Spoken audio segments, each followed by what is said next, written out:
Napoleon Lynx is a global leader in garage doors and components. Since 1963, they've been crafting quality products from springs to electric openers.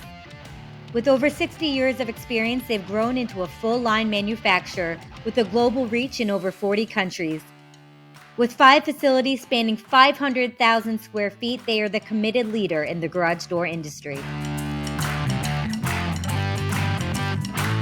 Hi, I'm Mike Sharp with Napoleon Lynx in Archbold, Ohio, and we're here to talk to you about how we use Icom radios.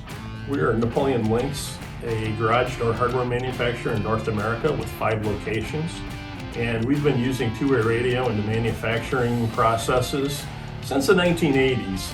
We evolved away from it and we've come back. In the 1990s, an early Icom radio that we've used for years and no longer. The tower you're looking at was a tower that we installed back in the 90s when we first started using Icom radios.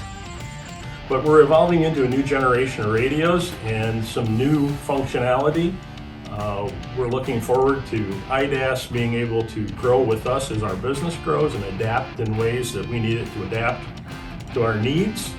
We've have the potential with 5 locations in North America, 2 in Canada, 3 in the US, to tie all the operations together via the internet. Instantaneous, secure communications between one production floor and another, or one main office and another. This is going to afford us a lot of flexibility in the future. One of the features we look forward to in the future is the ability to tie all of our locations together via IP radio, and with hopes that we can communicate to all the locations or selectively communicate to the necessary locations as needed. We expect that to be a real advantage when the shop floors of all of our locations can talk directly. Another great feature of the Icom radios over a lot of radios we've used in the past is their ruggedness. Cheap radios don't hold up to the drops and bumps and spills that they get. The Icom radios are military standard 810, so they stand up to shock and vibration. Temperature, they are somewhat waterproof and dust tight. And that's really appreciated in an industrial setting.